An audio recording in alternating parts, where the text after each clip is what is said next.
2002-yilda ishlab chiqarilgan kraskalari asfaltni toza, sizlarga tijo topmaydi. Tayyor dehqondan olib sotarda bor. Mashinani 2002-yil kraskalari asfaltni toza.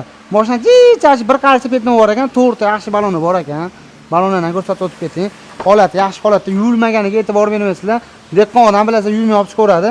Salonlarni ko'rganimiz tiniq turibdi, chexol polilarigacha bor. Hattoki kanonga maytafonlarigacha bor ekan. Mashinamiz orqasida metani ham, propani ham yo'q ekan. Faqat benzin yurgan deyaptilar.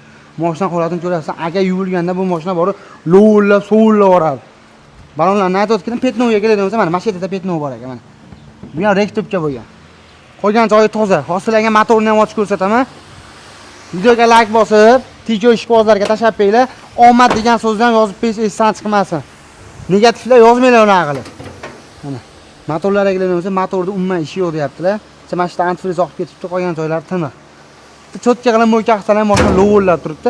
Narxiga keladigan bo'lsa, narxini $2300 dedi.